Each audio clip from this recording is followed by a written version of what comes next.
दोपहर का समय था। शर्मीली बार बार दरवाजे पर अपने पति पुट्टा की राह देख रही थी और मन ही मन बड़बड़ा रही थी। समझ में नहीं आता कि कहाँ चले गए। दोपहर को पकाने के लिए मूली मंगाई थी, मगर शायद इन्हें समझ में आया होगा कि रात को पकाना है। तभी वहाँ पुट्टा पहुँचा। शर्मीली चिल्लाते हुए बोली, तुम खाली हाथ आए हो, मूली कहाँ है? पुट्टा बोला, मूली तो खेत में मिलेगी, बकवास मत करो। शर्मीली ने डांटते हुए कहा, मैंने तुमसे दोपहर के पकाने के लिए मूली मंगाई थी, कहाँ है? पुट्टा बोला, झूठ मत बोलो शर्मीली, तुमने ही तो मुझसे कहा था कि जाओ थोड़ा सा टहल कर आओ, तो मैं टहल कर आ गया। शर्मीली गुस्से में बोली, मेरी तो किस्मत फूट गई जिस दिन मेरी तुमसे शादी हुई। कुछ देर बाद तुम यह भी भूल जाओगे कि मैं कौन हूँ। उसके बाद तुम यह भी भूल जाओगे कि तुम खुद कौन हो। इससे पहले कि मैं भूल जाऊं कि मैं तुम्हारी पत्नी हूँ, इसी वक्त यहाँ से निकल जाओ। पुट्टा बोला, जी मालकिन, अगर आप मुझे निकालने को कह रही हैं तो मैं निकल जाता हूँ। वैसे भी गरीब नौकर जहाँ काम करता है वहाँ से उसे निकाल ही दिया जाता है। शर्मीली बोली, गरीब नौकर, तुम किसकी बात कर रहे हो? पुट्टा बोला, अरे मैं अपनी बात कर रहा हूँ। मैं बिरजू तुम्हारे घर पर साफ सफाई का काम ही तो कर रहा हूँ ना। पुट्टा की बात सुनकर शर्मीली का दिमाग बुरी तरह से खराब हो गया। वो समझ चुकी थी कि पुट्टा अब उसे भूल चुका है और उसने गुस्से में पुट्टे को अपने घर से निकाल दिया। शर्मीली की बात सुनकर गांव से पुट्टा निकल गया और दूर एक खेत में जाकर बैठ गया और अपने आप से बोला कि अब मैं कभी इस गांव में लौटकर नहीं आऊंगा। दूसरी तरफ सुबह का वक्त था। कासगंज में ठंडी ठंडी हवा चल रही थी। गबरू एक चाय की दुकान पर बैठा हुआ ठंडी ठंडी हवा का आनंद ले रहा था। उसने चाय वाले से कहा, अरे चाय वाले भैया, एक कप चाय पिला दो। चाय वाला बोला, अरे गबरू, अगर तुम चाय की जगह दूध पीते तो शायद नाटे से लंबे हो जाते। गबरू गुस्से में कहा, भैया, कितनी बार कहा है कि मेरे छोटे कद को लेकर मुझसे बात मत किया करो। जल्दी से चाय बना दो वरना एक झापड़ लगाऊंगा। दुकानदार ने गबरू को चाय दे दी। तभी दूर से बूढ़े पति पत्नी एक सुंदर लड़की के साथ गबरू के पास आकर खड़े हो गए। बूढ़ा व्यक्ति गबरू से बोला, क्या तुम बता सकते हो कि कासगंज में पुनिया चाचा का घर कहाँ है? गबरू बोला, पुनिया चाचा? पुनिया चाचा से भला तुम्हें क्या काम है? बूढ़ा व्यक्ति बोला, अरे तुम्हें पता है कि पुनिया चाचा का बेटा कासगंज में सबसे ज्यादा कमाता है और देखने में बहुत ज्यादा सुंदर है। मैं अपनी बेटी के रिश्ते के लिए पुनिया चाचा के घर पर आया हूँ। गबरू सुंदर लड़की को देखकर खुश होते हुए बोला, क्या इन्हीं के लिए पुनिया चाचा के लड़के से बात चलाने आए हो? बूढ़ा बोला, हाँ, यह मेरी बेटी है, मैं इसी के रिश्ते की बात करने आया हूँ। गबरू बोला, तो आपको पुनिया चाचा के यहाँ जाने की क्या आवश्यकता है? कासगंज में एक और सुंदर जवान लड़का मौजूद है, आप अपनी बेटी की बात उस लड़के से क्यों नहीं चलाते? गबरू की बात सुनकर बूढ़े व्यक्ति की पत्नी बोली, कमाल है, हमें तो पता ही नहीं था। अगर ऐसी बात है तो फिर हमें उसका पता भी बता दो, हम एक बार उसे भी देख लेंगे। गबरू शर्माते हुए बोला, आप जिसे देख रही हैं वही तो है। बुढ़िया बोली, मैं तुम्हारी बात का मतलब नहीं समझी। गबरू बोला, अरे तुम्हारे सामने इतना सुंदर बांका नौजवान बैठा हुआ चाय पी रहा है और तुम्हें दिखाई नहीं दे रहा? अरे मैं अपनी बात कर रहा हूँ। गबरू की बात सुनकर बूढ़ी औरत का चेहरा क्रोध से तमतमा गया। उसने एक जोरदार चाटा गबरू के गाल पर चढ़ दिया और बोला, आईने में कभी अपनी शक्ल देखी है तूने? 1.5 फुट से ज्यादा का नहीं है तू और मेरी बेटी पूरे 5 फुट की है। जाकर अपने लिए बोनी तलाश कर। चाय की दुकान पर बैठे सभी लोग गबरू का मजाक उड़ाने लगे। गबरू गुस्साते हुए बोला, इतनी भारी बेइज्जती? ये चाय का दुकानदार जब तक कासगंज में मेरी बेइज्जती का ढिढोरा नहीं पीट लेगा तब तक इसे खाना हजम ही नहीं होगा। मुझे अब कासगंज में रहना ही नहीं है। गबरू गुस्से से कासगंज छोड़कर चला गया। गबरू गुस्सा होकर काफी दूर निकल गया। तभी उसका पैर किसी के पैर से टकरा गया। गबरू गिर गया। अरे कौन है यहाँ पर जो सड़क को चारपाई समझकर सो रहा है? सड़क पर पट्टा सो रहा था। जो कि गबरू की आवाज सुनकर उठ गया और गबरू को देखने लगा। अरे क्या देख रहे हो? मुझे माफ कर दो शर्मीली, गलती मेरी ही थी। अरे भैया, कहीं तू पगला तो नहीं गया है? गबरू ने हैरत से कहा। मैं तुझे किस एंगल से शर्मीली दिखाई देता हूँ? पुट्ठा बोला, ऐसा मत कहो शर्मीली, तुम तो मेरी पत्नी हो। गबरू गुस्साते हुए कहा, पत्नी और मैं? अरे तेरा दिमाग खिसक गया है क्या? कासगंज में वैसे भी सब मुझे नाटा नाटा कहकर चिढ़ाते हैं और तू भी मुझे अपनी पत्नी बता रहा है। इतना कहकर गबरू ने एक जोरदार चाटा पुट्ठा को जड़ दिया। पुट्ठा की याददाश्त वापस आ गई और वह बोला, कौन हो तुम? गबरू ने कहा, अब मैं जो हूँ सो हूँ, लेकिन तू कौन है? जानता है तू सड़क पर सो रहा था। पुट्ठा बोला, क्या सड़क पर सो रहा था? तुम्हारा बहुत बहुत शुक्रिया भाई कि तुमने मुझे उठा दिया। अगर कोई गाड़ी आ रही होती तो मेरा राम नाम सत्य हो जाता। गबरू ने कहा, तुम्हारे चेहरे पर उदासी झलक रही है, लगता है तुम भी जमाने के सताए हुए हो। पुट्ठे ने कहा, तुम्हें क्या बताऊं, मैं कभी कभी कुछ बातें भूल जाता हूँ। बस इसी बात से नाराज होकर मेरी पत्नी ने मुझे घर से बाहर निकाल दिया। गबरू ने कहा, भाई मेरे कद को लेकर मेरे गांव वाले मेरा मजाक उड़ाते रहते हैं। मैं भी अपना गांव छोड़कर आ गया हूँ। आज से हम दोनों दोस्त हुए।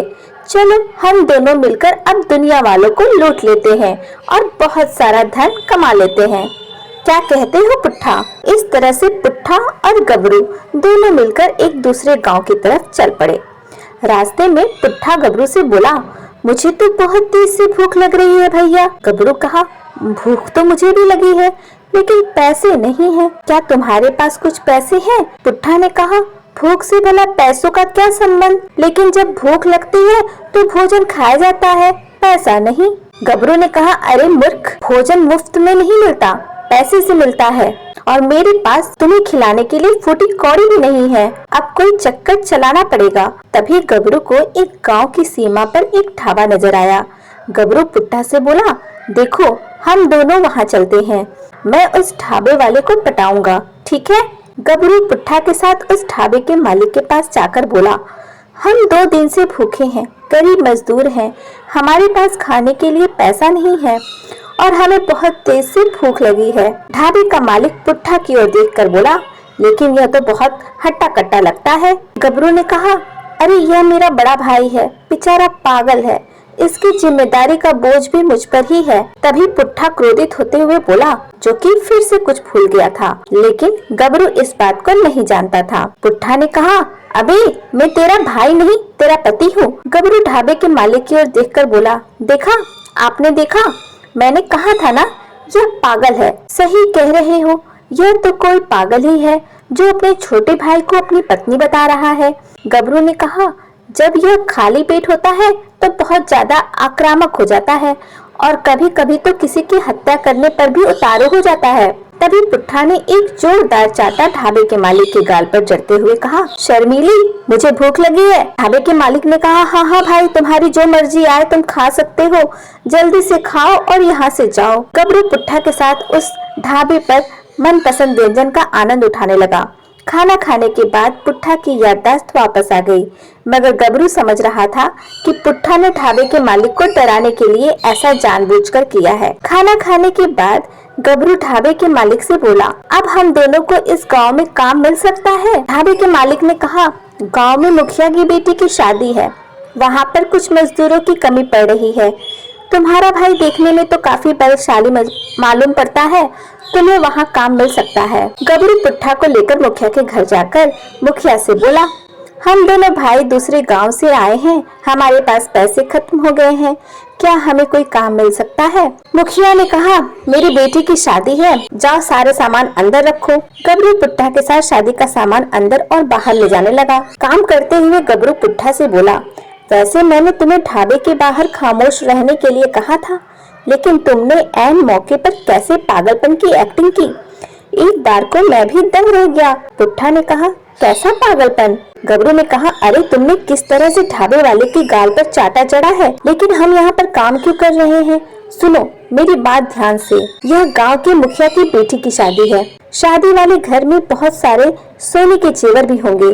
पुट्ठा ने कहा, तो क्या तुम सोने के जेवर पहनते हो? गबरू ने कहा, अरे मूर्ख पहलवान, अरे भुलक्कड़ कहीं के, अरे हम सोने के जेवर चोरी करेंगे और यहाँ से रफू चक्कर हो जाएंगे और शहर में बेचकर आधी आधी रकम बांट लेंगे। उसके बाद तुम अपने रास्ते और मैं अपने रास्ते। मैंने वह कमरा देख लिया जहाँ पर सोने के जेवरात रखे हुए हैं। हम दोनों रात में चुपके से अंदर जाएंगे और कमरे में रखे हुए जेवर को चुरा लेंगे। मैं बाहर नजर रखूंगा कि कोई आ तो नहीं रहा। कुछ देर बाद रात हो गई, सन्नाटा फैल गया। गबरू पुट्ठा की मदद से दीवार के सहारे मुखिया की छत पर चढ़ गया। पुट्ठा उस कमरे में घुस गया और सारे जेवर एक थैली में भर लिए, मगर अचानक पुट्ठा सब कुछ भूल गया। उसने सोचा, मैं यहाँ पर क्या कर रहा हूँ? यह शर्मीली भी रात के समय पता नहीं मुझे क्या काम करवाती रहती है। अब देखो ना, शर्मीली ने मुझे इस कमरे में भेज दिया जिस कमरे में मैं कभी आया ही नहीं। इतना बोलकर पुट्ठा कमरे से बाहर जाकर इधर उधर देखने लगा। तभी उसकी नजर चारपाई पर पड़ी। मुखिया खर्राटे लेकर सो रहा था। पुट्ठा बोला, ये शर्मीली भी कितनी कामचोर है, मुझे काम पर लगाकर खुद खर्राटे लेकर सो रही है। आज मैं इसे सबक सिखाकर रहूंगा। इतना बोलकर पुट्ठा ने एक जोरदार लात मुखिया को मारी। मुखिया बिलबिलाकर उठ गया और पुट्ठा को गौर से देखने लगा। पुट्ठा बोला, शर्मीली, तुम मुझसे काम करवा रही हो और तुम बैठ के आराम से सो रही हो। मुखिया बोला, तुम यहाँ पर क्या कर रहे हो भाई, और यह तुम्हारे हाथ में क्या है? पुट्ठा बोला, शर्मीली, तुम पागल हो गई हो क्या? यह मेरा घर है और तुम मुझसे ही पूछ रही हो कि मैं यहाँ पर क्या कर रहा हूँ। तभी पुट्ठा के कानों में गबरू की सीटी की आवाज टकराई। सीटी की आवाज सुनकर पुट्ठा की याददाश्त फिर से चली गई, मगर अब उसे मुखिया के चेहरे में गबरू की शक्ल नजर आने लगी। पुट्ठा धीमी आवाज में बोला, तुमने जैसा कहा था मैंने वैसे ही चुरा लिया है। चलो अब जल्दी से शहर चलते हैं और इन जेवरों को बेच देते हैं, आधी आधी रकम बांट लेते हैं। लेकिन तुम यहाँ चारपाई पर क्यों लेटे हो? तुमने तो कहा था कि तुम दरवाजे के बाहर मिलोगे। पुट्ठा की बात सुनकर मुखिया समझ गया कि सारा माजरा क्या है। मुखिया जोर जोर से अपने आदमियों को आवाज लगाने लगा, अरे कलवा, अरे भीमा, कहाँ मर गए तुम सब के सब, जल्दी आओ। मुखिया की आवाज सुनकर मुखिया के पाले हुए पहलवान वहाँ आ गए। मुखिया बोला, जाओ बाहर दरवाजे पर इसके साथी को पकड़ कर ले आओ। पहलवान तुरंत गए और गबरू को पकड़ कर ले आए। गबरू ने कहा, छोड़ो मुझे, मैंने क्या किया है? जैसे ही गबरू की नजर पुट्ठा पर पड़ी, गबरू को तो जैसे सांप ही सूंघ गया। पुट्ठा बोला, शर्मीली, तुम्हें ये सारे लोग क्यों पकड़े हुए हैं? गबरू बोला, अरे भुलक्कड़, मेरी सबसे बड़ी गलती थी कि मैंने तुझे अपना साथी बनाया, तूने तो मेरा सत्यानाश कर दिया। मुखिया बोला, अरे देखते क्या हो, इन दोनों को मार मार कर भरता बना दो। सारे पहलवान मिलकर गबरू और पुट्ठा को बुरी तरह से पीटने लगे। देखते ही देखते गांव वाले भी जमा हो गए। उन सभी लोगों ने पुट्ठा और गबरू को बुरी तरह से धोया। पुट्ठा की याददाश्त बिल्कुल दुरुस्त हो गई। पुट्ठा और गबरू बहुत तेजी से वहां से भागते हुए एक खेत में जाकर बैठ गए। गबरू बोला, आज तो मिल गया है, आज के बाद मत मिलना भुलक्कड़ कहीं का। अब मेरी समझ में आ रहा है कि ढाबे पर जो तूने ढाबे वाले को चाटा मारा था वो तू सच में भूल गया था। मैं कितना बड़ा बेवकूफ हूँ जो खुद को इतना बड़ा चालाक बनता हूँ। मैं यह भी नहीं समझ पाया कि जो आदमी सड़क पर सो रहा हो वो दुनिया का सबसे बड़ा भुलक्कड़ होगा।